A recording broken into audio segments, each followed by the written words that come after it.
Voilà, c'est bon. Recording.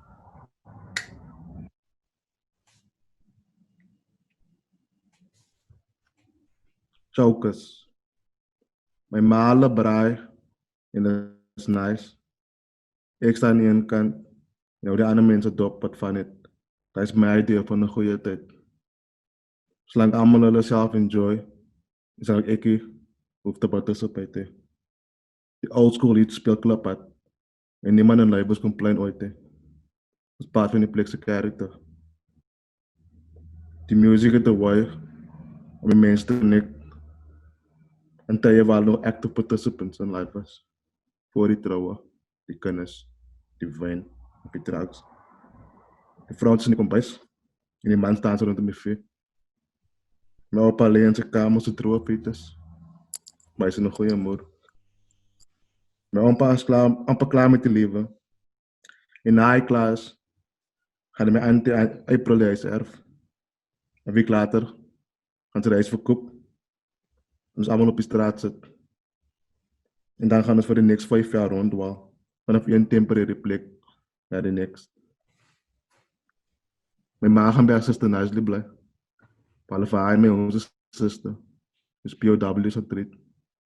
Mijn oudste zuster gaan bij mijn auntie Juna blij. En dan gaan vaar en waar niet voor om te trouwen. Dan heeft al 3 kinders. En ze kunnen zo samenleven niet. Mijn jongste broer is Tyron. Gaan bij alle blij. Mijn andere zuster Thème. Ook met haar baby. Ik en mijn broer Andre gaan klomplekken blij. We gaan even met pa blij. En zijn vrouw, voor 2 weken. Hij is denk van April. Als hij in een bad mood is. Ik op zijn zomaar huis.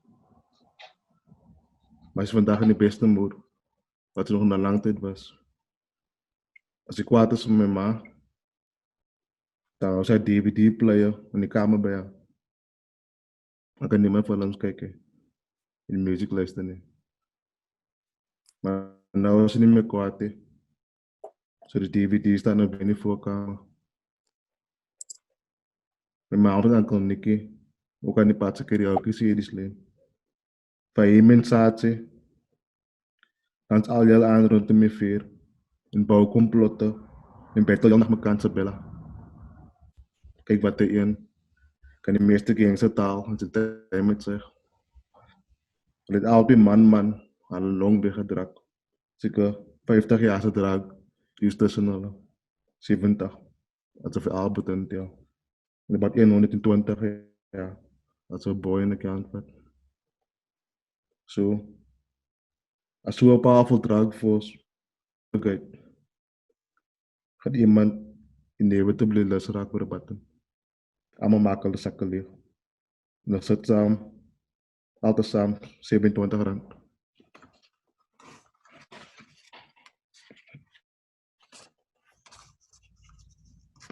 Van hem staat voor die public record.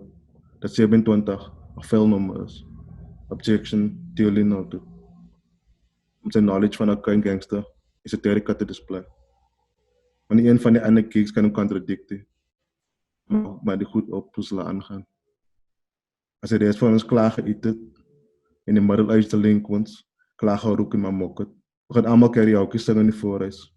Boy zit op zijn harken langs het thee. Dus iemand wat dankstoel is voor die bourgeoisie. Hij zingt een ketchup song. Van zijn eigen lyrics. Die is lyrics zien. Maar meer zo'n lang droom. En dan tussenin. Random phrases. Dus I wanna marry you. Ze maken. Titi sang. He ain't Davy. He's my brother. But some reason decided. Ik is je brother. En die song. Ik ben toegekomen. Ik heb zeker al niet 3 keer in mijn leven met hem gepraat. Elke song met ma zingen als het duet. Ik kan er zo hard niet om samen te zingen. En die ene ding waar we allemaal een kreeg. Dat de sentimentality had. Hij praat zang heel aan voor Whitney Houston. Specifically, I am not afraid to do it on my own. I don't care if I'm right or wrong. With special emphasis op een right or wrong stukje. Ik denk het is een wild message waar hij is. Elke keer als we hem zingen, wil allemaal dat hij moet klassen. Allemaal denken hij is nog te jong om zo poes te wezen. En altijd van die altijd van je moet gaan pee. Maar elke keer als we hem gaan pay, dan steekt Albert zijn kans en dan zei hij, uit naar twee kansen. Albert is een groot mens, by the way. Albert zei die altijd, karaoke, steeds oké. Het zang, how deep is your love? Dus eerder net, wie net voor hemzelf zang. Hij is ook een van die pages, maar die maakt me meestal van die vierde bro. Die met dood is van die cocaïne overdosis. En is alsof hij ze doodgefakerd. Blijven toegetrokken. Blackface aangezet. Normale betalen de zee. We zullen beroem. Ze hebben geen exchange voor buttons. Ze hebben pijn voor een beer. Ze hebben mensen voor een Wendy House. Ze hebben beauty voor een beest. Is tijd voor de shopyard. Stardom voor obscurity. Succes voor failure. Caviar voor het zokelstijd. Merci Nathan pour la lecture. Thank you Nathan for reading. Est-ce qu'on peut partir du titre et développer plusieurs aspects en fait du recueil? So could you start from the title and also develop on the different aspects of your collection? Par exemple, évidemment, la temporalité du recueil, combien de temps, comment ça se passe pour toi l'écriture, et aussi la signification de Chokers qui est traduit en français vache enragée, et de voir comment ce titre, est-ce que ça produit en toi d'avoir ce genre de titre pour les poèmes, et on parlera ensuite du contenu, quoi. So especially about timing, how much does it take for you to write? And also why what the title Chokers means. It's been translated into French as mad cows. Can you tell us more about the title?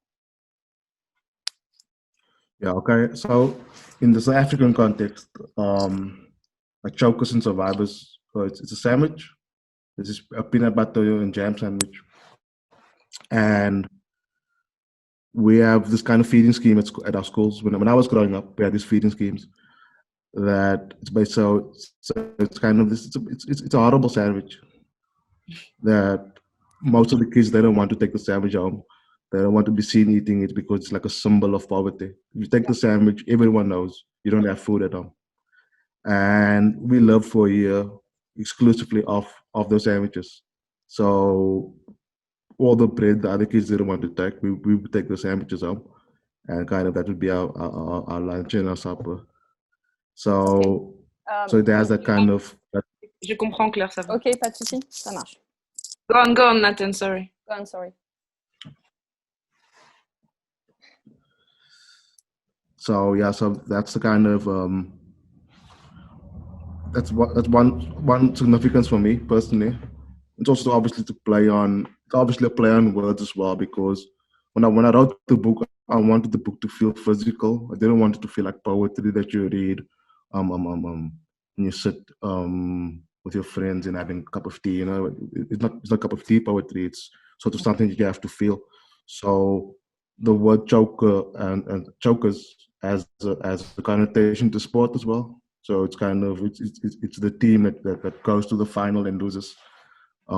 So I kind of wanted that. That was kind of sort of the double meaning of the title, is this thing of people in my life. We have the chokers. We have those who almost made it and kind of fell off the grid, and those of us who kind of came through. À qui s'adresse? Sorry. So yeah, so that's one part of it, and sort of my process for writing the book was, I think you can say, very physical, because it was written during a very difficult time. My wife's mother just died, and then I think a month after that, my daughter was born. We got married around that same time. So it was all of these things going on. And so me being a father for the first time. So I was in that space the whole time when I was writing the book. And I wasn't really thinking about I wasn't sitting down and writing. What I would do most of the time is I would have my daughter, because she was still very small. So she'd be on my shoulder, I'd be walking around the house with her, trying to get her to sleep. Then I would think of poetry, sort of a way to distract myself. And then later I would would sit down and I would write it out. I think Can the we whole edit? process Yeah? was just kind of, Sorry. yeah, it was just kind of a way for me to kind of deal with everything that's going on around us. Because from my background, you're not kind of allowed really to express a lot of emotion, or always in this fighting mode. So you have to kind of have to find a way of, yeah, to just kind of say things. And with poetry, it was a way for me to kind of just say something, we say something. So that was the process for me. Tu parles ici, Nathan, d'exprimer la multitude des faits qui sont arrivés dans ta vie dans un très peu de temps. Est-ce que tu peux aussi alors dire à qui s'adresse cette poésie? Tu dis que c'est pas une poésie de salon de thé, mais à qui s'adresse-t-elle? Et après, je veux bien que tu nous dises pourquoi elle est écrite en caps et pourquoi cette langue spécifiquement. Ça c'est peut-être sous-entendu dans ce que tu dis, mais est-ce que tu peux l'expliquer? Donc dire à qui ça s'adresse et en quoi cette langue est particulière et nécessaire pour la poésie que tu écris. Okay, so you're speaking about expressing yourself and speaking about a multitude of events, special times, difficult times, and you said that your poetry does not address people who just drink tea around a cup of tea. So who does your poetry address first? And then why do you write in caps? Why the choice of this language? Okay, that's a good question. I write my poetry for myself, in the sense where it's to write about things that, as a reader, I don't find those things to express. Because when you read, you're reading to find something you relate to, on that kind of. Well, I do find books that I relate to, but these kind of experiences that's so unique to myself. A special kind of, a strange kind of existence, or poverty, or loss, that I look for it in other books that I love, that I find other things and I don't find it. So I think I have to write this book for myself, so I can read these things back to myself. And I'm sure in the process of doing that, there's other people. I'm not unique. I'm not special.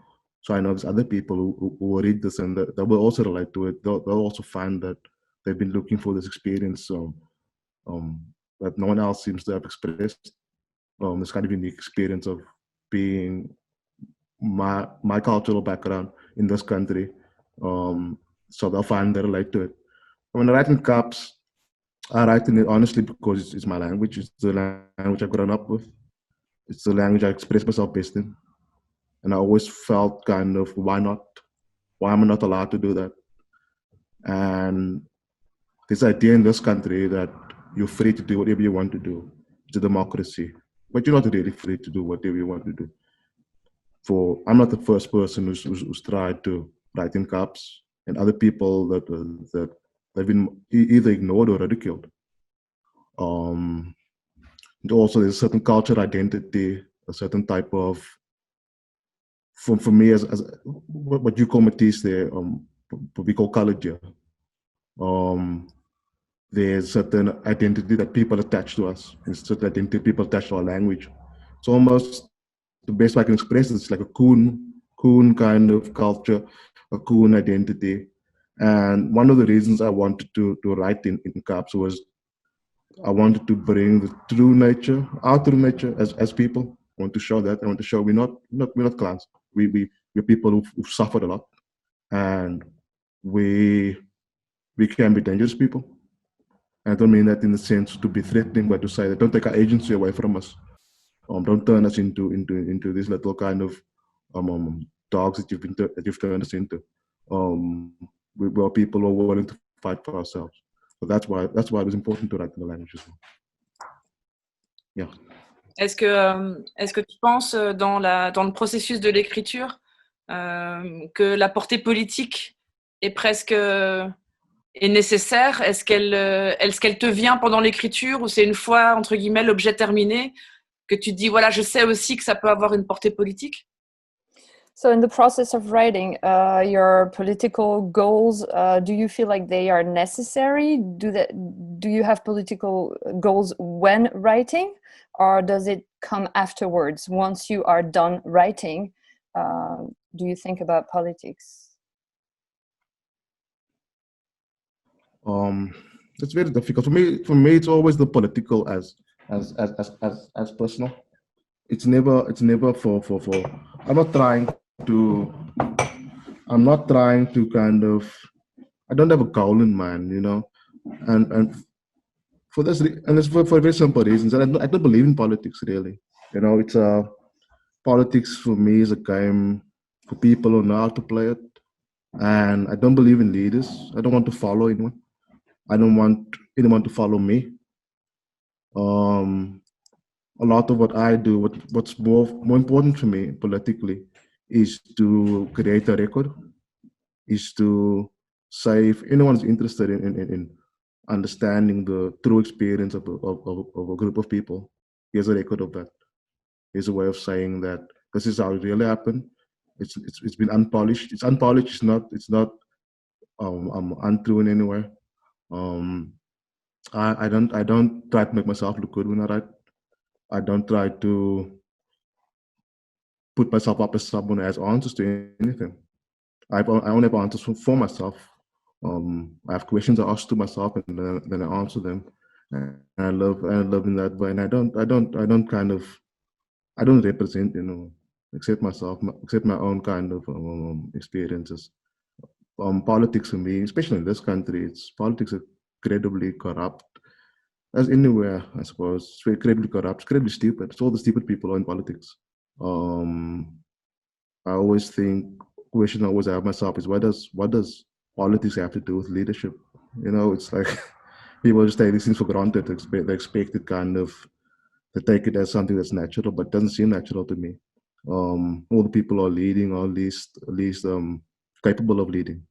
So I don't think in that kind of political way. I always think kind of, I'm more concerned about the small things, life experiences of just someone being able to say that person dies. There's no record of that person. I've known a lot. How many people have I known? They die and there's no record of anything they did. Some of these people, I'm the only person who's kept a record. I'm on my grandfather. I'm just gonna say what I wanted to say, but I was making a difference between being political and making politics. So, yeah, so because for me, in Belgium or in Europe, let's say, we have a very specific political view on South Africa because of the recent history. The history in Belgium compared to Congo is quite far. It's still every day that Black people and mixed race people are being discriminated. So everyone which speaks for its community makes it political. But for you, as I assume, it's being political as being just a Black person who speaks freely in media or making poetry or just having a book. Is that, for me, it's an image. Do you confirm that by being political, not being a leader, which is different for me too? Yeah. Actually, it's Angie Kuro who said this to me once. I had exactly the same conversation with her, and she told me, Nathan, you're right about politics, and there's nothing more political than poverty. So yes, in that way, I absolutely agree. And very little has changed in South Africa. Still the same people who benefited out of apartheid, they're still benefiting from it. Yeah. The same people who were oppressed are still being oppressed. So yeah, but I think that's what I mean with the political as personal, or the personal as political. Well, of course, we're all kind of trapped in this political trap at the end. It's a trick. Yeah. Yeah. Nathan, est-ce que tu peux on va continuer juste sur cette petite partie-là et après on reviendra à d'autres projets aussi que tu as engagés. avec ton frère, avec ta compagne, enfin avec d'autres personnes. Mais est-ce que tu peux parler est-ce que tu sais expliquer ou est-ce que tu as une idée de pourquoi les écrivains africains du Sud qui nous parviennent, en tout cas en Europe, sont blancs? Et donc, j'avais quelques noms, mais on s'en fout un peu. Mais voilà. Est-ce que cette question-là, tu sais pourquoi ça arrive encore? Okay, so we will speak in a few minutes about your projects with your brother, with your partner. But one more question about writing in South Africa. Do you know why why most of the South African writers that we read here, apart from South Africa, especially in Europe, are white? Milady says she had many names, but she won't mention them. But why are South African writers white, the ones that get to us? Yeah. It's the same as with everything else. It's a matter of access.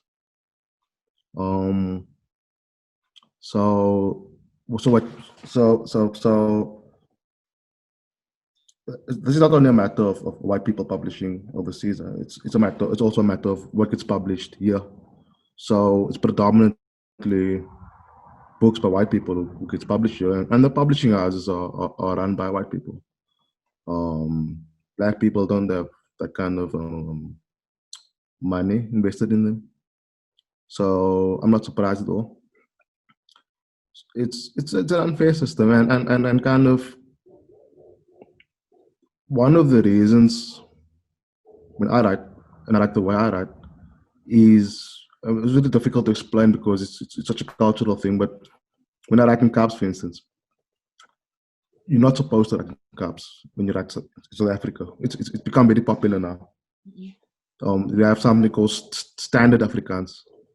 This is the nice Afrikaans that the housewives teach their children.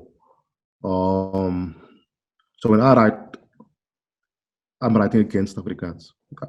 Without even having to say a word against Afrikaans, but just by virtue of the fact that I'm writing in this language, it's an act kind of fighting back.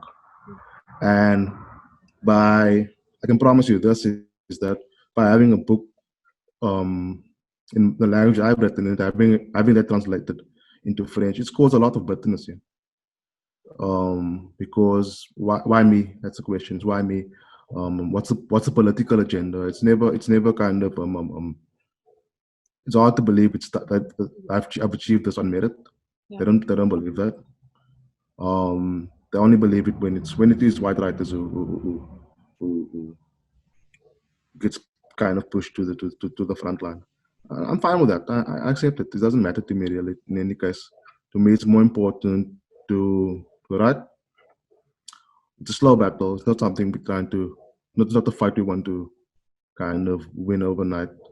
But what I can say about literature at the moment is all the relevant literature, all the important literature in this country is coming from people who look like me, with my cultural background, because we're the only people here who really have anything new to say. Everything else has been said. Every second white person who wants to publish a book, it's published. They've said that they've exhausted their stories. They don't have anything else to say. Yeah. So that's out there. Est-ce qu'il y a une stratégie éditoriale qui dirait qu'il vaut mieux rentrer dans le système Afrikaans, English, white, ou qu'il faut créer ses propres réseaux de création, de production et de diffusion? So, is there a publishing strategy? Would you say that it's better to write in Afrikaans or English for writing for? Did you say by whites or for whites? Within the whites. Within the white circles, I suppose. Yeah. Is it important to create a network or is it better? Et après, tu as parlé d'une alternative, Milady, mais j'ai oublié ça. Ouais, I can try, yeah. I was... Sorry, Claire. Sorry, I forgot what you said. No, it's okay. Some people here, for instance, coming from the Afro-descendant community, they say two things.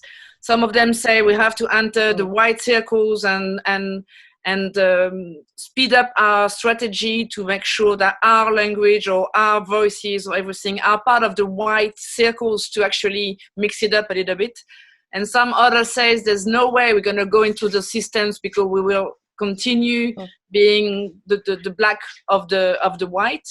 And we have to create our own platforms, our own media, our own diffusion, our own production. Do you have an idea about that? And do you have, as Claire said, a publishing strategy about that? You and some other people around you? Well, this is definitely something we've been thinking about.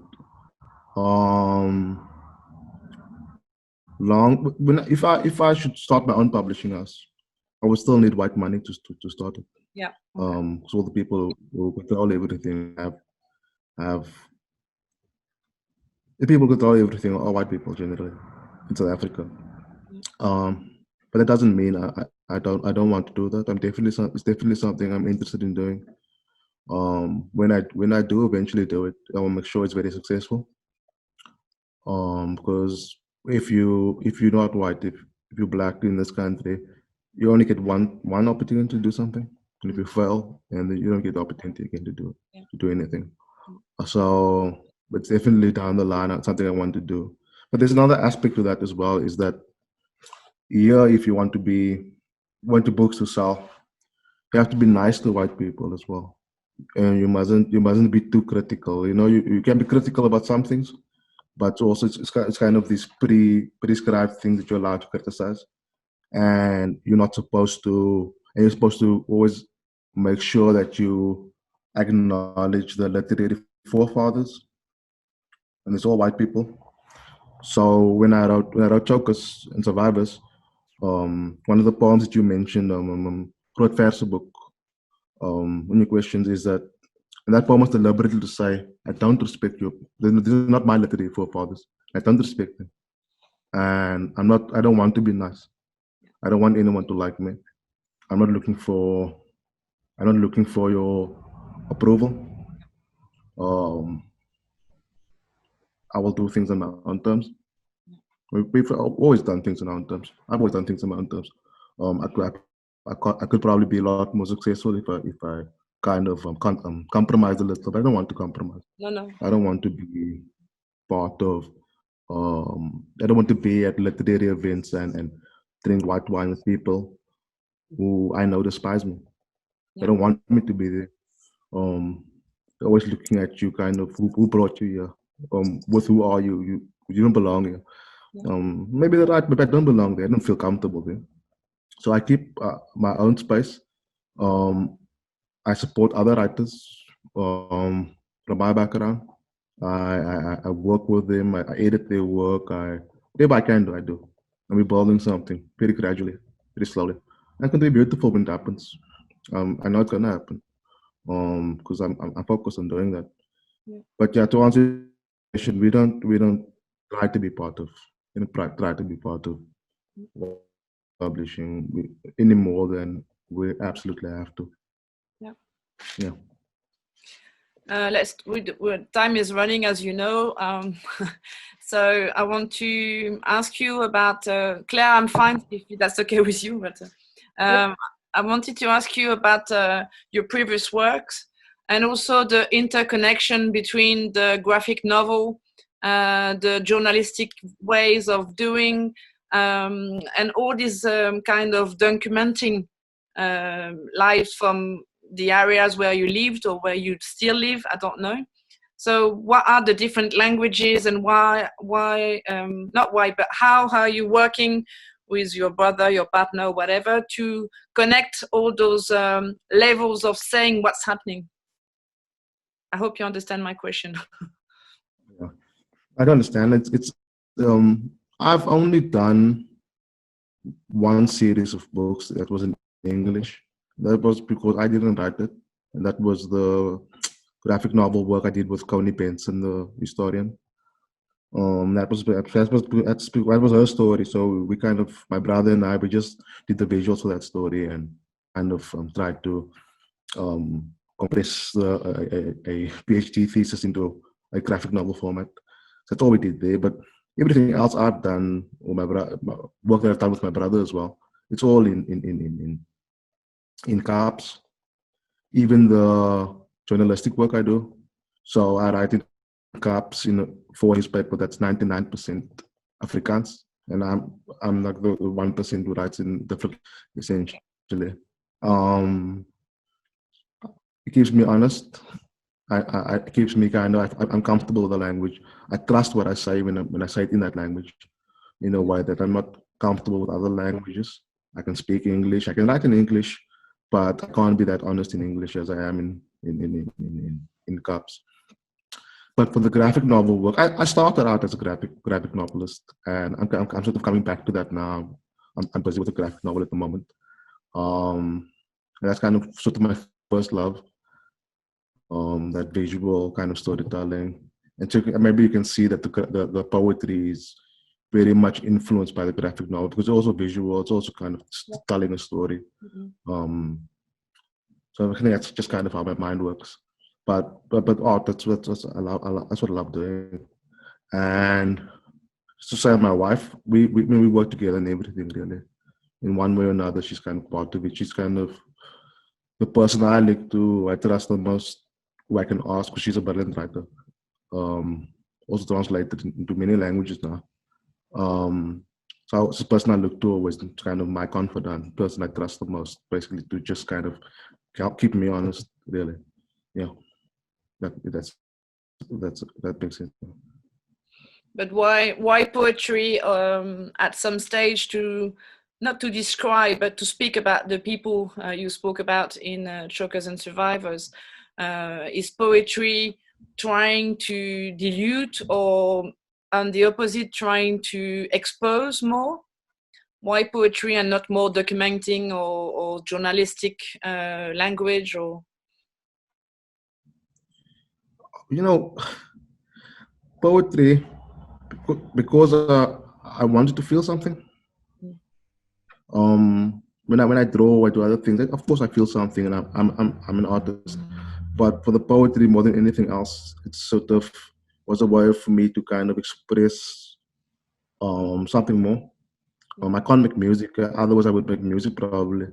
okay. It's the closest thing for me that you can create with words. With words to music is poetry. So it was kind of just for me to get out of the frame of mind of a craftsman and just creating things, but actually to kind of put all my emotions into something. That's a, and also a lot of these things is just I wasn't able to speak about it really, or I didn't want to speak about it before, and so when the poetry came along, I found a way to speak about those things, and that's why poetry. I have a very clear idea in my mind of why poetry actually. It's just something that kind of, I didn't intend to write poetry. I didn't think I'm gonna write poetry now. It's just something kind of, it felt like a weight lifted off me when I started writing poetry. So that's why poetry. Yeah. I think, I don't know whether Aurélie has to say that to us, but I think we are almost at the end of a very short conversation towards what I wanted to ask you many more questions. But do you have something to say about the walls in the area where you live? I like that question. In French, we say mur blanc, peuple muet. So when there's nothing on the walls, there's no one talking, no one speaking, no voice from the people. So could you say that maybe the front wall or the wall, two boards from your house, what is written on the walls in your area? So in my house, it's only images. Okay. It's only it's dark outside, but it doesn't matter because we live in a very middle class neighborhood now. So there's nothing written on the walls, Yeah, and okay. I never speak to the neighbors. I don't know the neighbors. Okay. Because I live in this small university town now, I don't relate to the place. I'm just here. Okay. It feels like through what you say is no one's speaking. If I had to refer back to where I come from, where I grew up, yeah, a lot of unities on the wall. that's on the walls. It's I don't know if I can repeat half of the things. It's always about someone's cock, to be honest with you. Yeah. It's all a lot of that Very stuff. physical. Yeah. Yeah. And not one clean wall, I'll tell you that. Not one. Okay, walls can be papers too. Do you mind ending up our conversation with one of the poems I was asking you to read? Is the one, if I understand well, is your wife's first name? Yeah. But do you mind? It's like dedicated to her, but also dedicated to. This is the last poem of your collection. And I find it a real opening, and at the end also a good ending. So if you don't mind reading this, and then we'll have to say goodbye. Yeah, I'll read it for you. Okay. Thank you. Ronalda. Os het alleen op die banke, mijn broer is al weg, maar niet verlangen. Als die al dagen zit en praat, maar ze tegen je gepraat. En ik heb tegen je gedankt. Als ik net rondom gedraaid, als ik net rondom elkaar gedraaid, ik heb het zo bedoeld. Ik heb het veel zo gezien. En nou ergens in mijn kop, in de orkestra, een symfonie begint spelen. Daar is elektrica rondom ons, met trekkers naar elkaar toe. Ik praat aan een, maar ik denk dat ik hem wat ik zei niet. Want hij zit net in smaal, en beven binnen toe. En ik weet wat ik veel wil zeggen. Wat ik wil zeggen is, moet niet bewegen. Je moet niet praten. Want als je nou beweegt, en als je nou je mond opmaakt, gaan die hele wereld in elkaar vallen. Thanks, Nathan. I'll see you in Lille next time, yeah? Yeah, man, definitely. Okay. Definitely. Cheers. Thanks, Milady. Thank you. Thanks, Claire. Thanks. Thank you. Mets ton micro, Chouke. Claire, t'es là? Ouais. Voilà, là, t'as ton micro. Tu veux que je mette la vidéo? Ouais. Ah, super. Ouais, j'ai juste pour le film final.